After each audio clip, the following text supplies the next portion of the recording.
Olá, boa noite a todos. Terça-feira, 6 de abril, vejo os destaques de hoje aqui no Segunda Edição. Intolerância e tragédia no trânsito. Caminhoneiro atropela e mata motorista de aplicativo depois de discussão. Veja a comoção pela morte do Frotinha, ex-rei Momo do Carnaval de Porto Alegre. Os efeitos do lockdown. Cidade reduz pela metade o número de infecções por coronavírus. Saiba quais medidas o município da Serra adotou. E a suspeita de surto no Grêmio. Será que alguém vai ficar de fora do jogo? O tricolor enfrenta o Independente Del Valle amanhã pela Libertadores. É mais um adversário extracampo. O SBT Rio Grande, segunda edição, começa agora. E eu te convido, vem com a gente.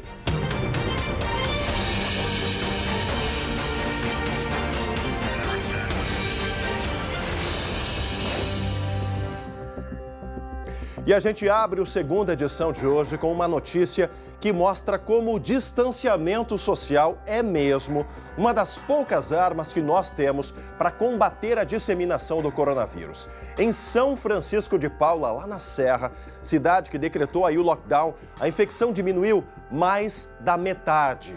Os detalhes a gente vai saber agora com o Guilherme Fadanelli, direto da Serra Gaúcha. Boa notícia, hein, Fadanelli? E uma notícia aí que mostra o caminho para muitos gestores gaúchos, né? Boa noite. Exatamente, Chemari. Boa noite. O lockdown durou uma semana. Ele ocorreu entre os dias 15 e 22 de março.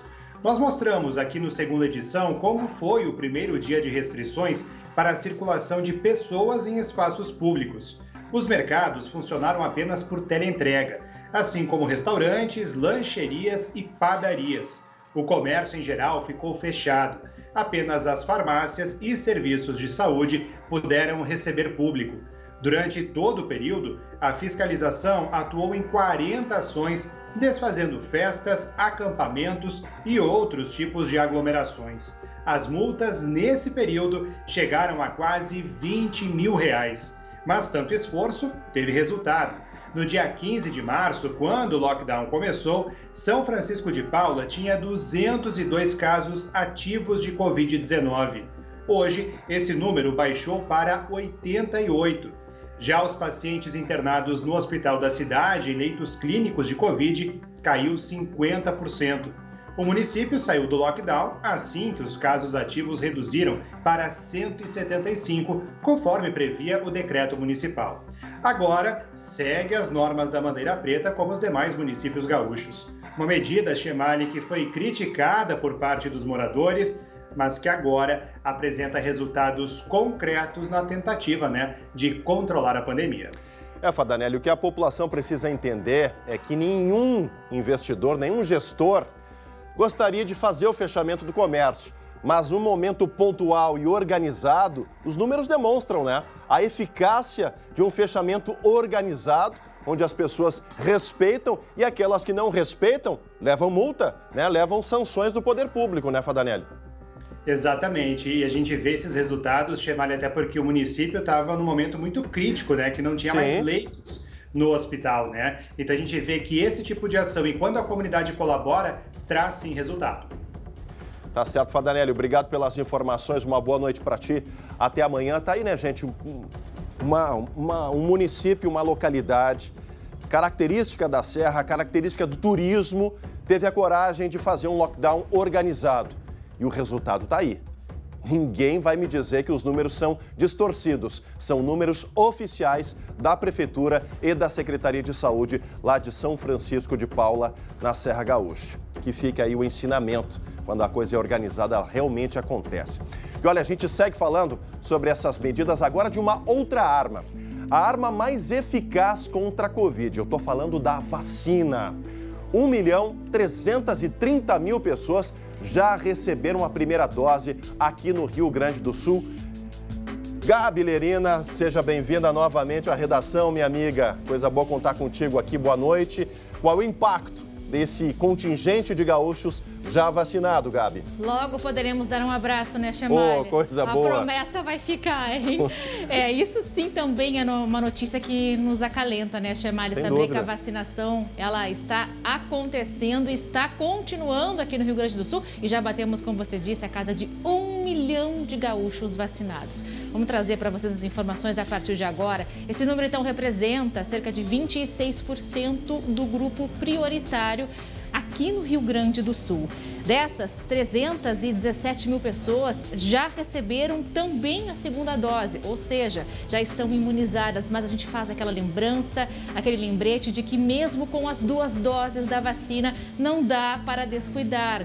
Temos que seguir utilizando máscara de proteção, distanciamento, utilização do álcool em gel. Quase 2 milhões e 800 doses já foram encaminhadas a todos os municípios aqui do Rio Grande do Sul.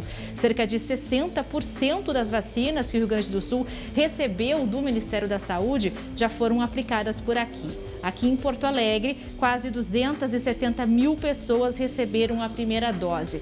77 mil receberam a segunda dose. Aliás, falando aqui em Porto Alegre, a gente lembra que hoje começou a imunização do grupo 65 anos e acima disso. E olha só que boa notícia, Chemali, a corrida para as unidades de saúde, a procura nos drive-thrus aqui em Porto Alegre foi tão intensa hoje que só hoje, terça-feira, esse número chegou a 96% dos idosos que estão com 65 anos ou mais já foram vacinados aqui em Porto Alegre. Isso quer dizer que isso representa um grande número, uma grande procura e que só a vacina, meu amigo, só a vacina vai nos salvar. A Prefeitura de Porto Alegre também confirma que a partir de amanhã que continua então a campanha para os 65 anos ou mais aqui na capital dos gaúchos.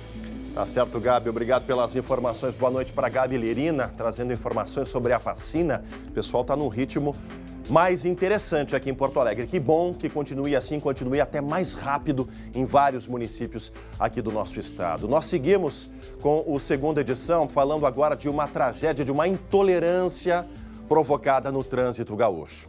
O ex-rei Momo aqui da capital, o Frotinha, foi morto durante uma discussão no trânsito. Ele, que estava trabalhando como motorista de aplicativo, acabou atropelado por um caminhão. E o motorista desse caminhão deixou o local do acidente sem prestar socorro. Veja a reportagem da Luciane Coma. A câmera de segurança mostra que o caminhão freia para entrar à esquerda. Em seguida, o carro branco aparece dando ré e para bem ao lado. O motorista desce e vai discutir com o caminhoneiro, que acelera. Otávio Frota Júnior, de 46 anos, chegou a ficar pendurado na porta do veículo. As imagens não mostram, mas Otávio caiu e foi atropelado pelo caminhão. Ele morreu na hora. O caminhoneiro fugiu, mas se apresentou à polícia. Igor Cassiano de Moura, de 30 anos, foi preso em flagrante. O condutor do caminhão não parou no local e disse que fugiu do local, com medo de retaliações.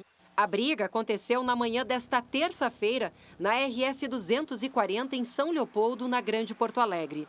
O passageiro que pediu o serviço de aplicativo e o ajudante do caminhoneiro relataram em depoimento à polícia que a discussão começou antes. O motorista do carro teria fechado o caminhão em uma manobra, gerando uma sequência de provocações no trânsito que terminou em uma batida na traseira do carro. O caminhoneiro disse que foi agredido, mas exames médicos não apontaram lesões. Ele deve responder por homicídio com dolo eventual. A principal testemunha, que estava dentro do caminhão, que era o ajudante, disse que não presenciou agressões físicas. Entre familiares e amigos da vítima, desespero e muita tristeza. Um cara 100%, todo mundo gosta dele, me uniu com a minha filha, tudo. Frotinha, como o produtor musical era conhecido, foi rei Momo do Carnaval de Porto Alegre entre 2001 e 2008. Por problemas de saúde, Otávio usava uma prótese na perna. Devido à pandemia, trabalhava como motorista de aplicativo. Eu quero muito uma justiça justa, não com mais violência, mas eu lamento muito a violência com que levou o meu amigo. que tristeza, que sentimento de impotência a gente fica nessa hora, né? Primeiro, nosso abraço aqui a toda a família, todos os amigos do Frotinha, né? Um produtor cultural, produtor musical conhecido aqui do nosso estado, né? Muito ligado aí, né? à questão do carnaval, foi Rei Momo. E estava trabalhando, né, gente? Aliás, os dois trabalhando, só que um motorista acabou se tornando um criminoso porque usou do veículo como uma arma. E aí algumas situações que não fecham. Diz que foi agredido, não há lesão, não há imagem de suposta agressão que o Frotinha tenha causado contra ele. Fugiu do local sem prestar socorro, voltou depois e vai responder por um crime. Agora, nada vai trazer a vida do Frotinha novamente. Né? Fica aí a questão do indiciamento, né? Do processo, mas a gente sabe que no fundo, crime de trânsito nesse país muitas vezes é trocado por cesta básica e trabalho comunitário. Infelizmente, a legislação é essa. Fica aí a saudade, fica a tristeza e, por que não, também a indignação diante de tudo que aconteceu, né? Por que fugir do local? Por que não prestar socorro? Essa pergunta vai ser respondida pelo inquérito policial, pelo trabalho da Polícia Civil aqui, lá de São Leopoldo, no Vale dos Sinos. Agora a gente tem um outro fato, daqueles que nos provoca a tristeza, né? Fato que ninguém gostaria de noticiar, mas é verdade, aconteceu. Foi enterrado hoje, em Três Passos, lá no Noroeste Gaúcho, o corpo da adolescente de 13 anos, que foi morta em Bom Princípio, no Vale do Caí, no último domingo de Páscoa. O padrasto, principal suspeito do crime, ainda permanece foragido. Polícia, Elias dos Santos Silvestre, 39 anos, é o principal suspeito da morte de Jordana Tamires Vacher, de 13 anos. O homem era o padrasto da adolescente. A vítima foi estuprada e morta por estrangulamento no domingo de Páscoa. O corpo dela foi encontrado próximo à RS 122, em direção ao arroio Forromeco. O próprio suspeito foi quem avisou os bombeiros sobre o local do crime. A corporação rastreou o número do telefone celular que fez a denúncia e confirmou que a ligação partiu do aparelho de Elias, que foi deixado por ele dentro do carro abandonado em Montenegro. O suspeito de matar a enteada de 13 anos estava em liberdade condicional. Ele foi condenado a 12 anos por estupro. Na ficha policial de Elias dos Santos Silvestre constam 3 acusações, 2 delas contra menores de idade. Uma delas era uma ex-cunhada dele. E ele se valeu aí de um artifício dizendo que precisava fazer um currículo, elaborar e que ela precisaria ajudar ele. E aí ele levou ela, acho que para um lugar e lá ele tentou agarrar ela e tudo, mas não conseguiu consumar o ato. Segundo o delegado, a mãe da menina sabia dos antecedentes criminais do companheiro, mas teria acreditado que Elias não machucaria as filhas dela. Ele teria falado ali que já tinha pagado a pena dele, os pecados, e que não daria problema nenhum nesse sentido, né? E não foi o que aconteceu. Vamos deixar um pouco de lado as coisas mais pesadas do nosso cotidiano, da nossa rotina, para virar a chave e falar agora de esporte. Falar um pouco mais de alegria, né, Jeremias Werneck? Porque depois da confirmação de que Renato Portaluppi contraiu o Covid, outros jogadores do Grêmio também podem estar com a doença, meu amigo. Falei de alegria, que é sinônimo de futebol, mas o assunto é preocupante, né? Boa noite.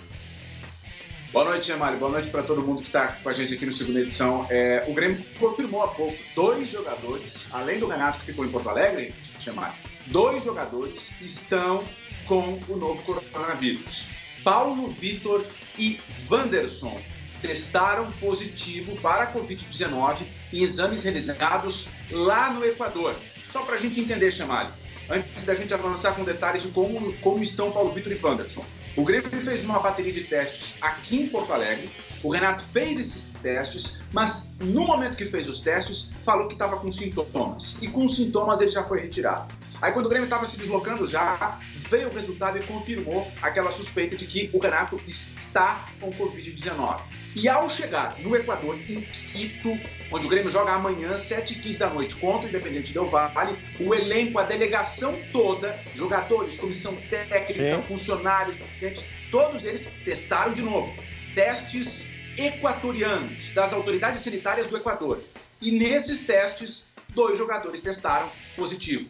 Segundo o Grêmio Chemário, Paulo Vitor e Wanderson estão isolados, assintomáticos, e o Grêmio prepara uma aeronave para que eles voltem ao Brasil e sigam isolados, ok? Essa informação, ao longo do dia, Chemário, chegou-se até a especular nas redes sociais de um surto maior, mas o fato é que são 2 jogadores. 2 jogadores. Agora, Jeremias, para o pessoal entender um pouco de como funciona o protocolo de segurança do futebol, qual é a chance dos jogadores do Grêmio ou da delegação terem ido para o Grenal do sábado à noite contaminados, infectados? É possível fazer essa prevenção horas antes do jogo, Jeremias? O meu telefone estava tocando aqui, eu desliguei, Chemário, perdão. O que acontece? Antes do jogo, o protocolo diz que eles têm que fazer o PCR, que é o exame aquele cotonete. Esse exame, a janela biológica, ele é feito o mais perto do jogo possível. Né? Porque o PCR é no início da infecção, né? Fica aqui nas vias aéreas. Então a gente está falando de um período de contato do vírus de 4 dias no máximo, né? Então é possível que alguém tenha jogado o Grenal com o vírus, é possível, mas os exames eles são no protocolo, Chemário. Esse é o detalhe. Última informação, tá? Nos últimos 10 dias, o Grêmio teve 5 casos confirmados de Covid-19. 5 casos. Opa, tá aí o sinal de alerta ligado na delegação gremista. Jeremias, fica comigo aqui para a gente falar de bola rolando. Para a gente falar de bola rolando, de alegria. Hoje é noite de Libertadores aqui no SBT. Daqui a pouco tem São Lourenço e Santos abrindo os trabalhos. Jogaço. O time do Papa, né, meu amigo? Contra o time do Rei. Olha só, os trabalhos para ver qual dos dois vai para a fase de grupos dessa competição. Tu aposta em quem? Santos. Vamos de Santos, né? Na tela, vamos lá. A gente já viu aqui que são 2 clubes com histórico bom em Libertadores. 2 campeões. Mas acredite, não vai ser tão fácil quanto amansar esse Cusco aí. O jogo de ida é no Nuevo Gasômetro, em Almagro, mas ele não vai pulsar assim não. Como você sabe, é tudo com portões fechados. Ok, eles têm o Papa, hincha, quer dizer, torcedor do Ciclone, apelido do clube. Mas o Santos tem o Rei, Pelé. E hoje à noite tem Marinho, Rei da América em 2020. Já o astro Soteldo deve começar no banco, depois de ficar, digamos assim, ilhado no país natal, a Venezuela, por conta de restrições sanitárias. Ingredientes não faltam, então se liga e marca na agenda. São Lourenço e Santos é só aqui, daqui a pouquinho, 9h15 da noite. Isso aí, exclusivo. Fique agora com o recado que a FAB da EVT Assessoria tem para ti. Estamos passando por um momento muito complicado, vivendo cheio de incertezas e preocupações. E para piorar, você comprou um carro e está pagando por 2, às vezes até por 3. O banco não para de te ligar e a busca e apreensão está batendo a sua porta. Faça como o nosso cliente Alexandro. Gente, o senhor Alexandro chegou no nosso escritório desesperado, com a dívida do seu carro acima de R$30 mil, busca e apreensão e restrições. E em alguns meses nós conseguimos um acordo de quitação por R$3 mil. É isso mesmo, gente, R$3 mil. A EVT é uma assessoria que te ajuda a reduzir as suas dívidas de financiamento de veículos, cartões de crédito e também empréstimos. Ligue agora para a EVT Assessoria que nós vamos te ajudar. Olha aqui na tela, ligue agora 3391-3852 ou manda um WhatsApp para 99770-2864. Anota aí que eu vou repetir. 3391-3852 ou manda uma mensagem de WhatsApp para 99770-2864 e fale com a EVT Assessoria que a gente te ajuda a passar por esse momento e acabar de uma vez por todas com as suas dívidas. E ainda hoje, aqui no Segunda Edição, um reforço para quem está na linha de frente combatendo a Covid-19. Guilherme Fadanelli.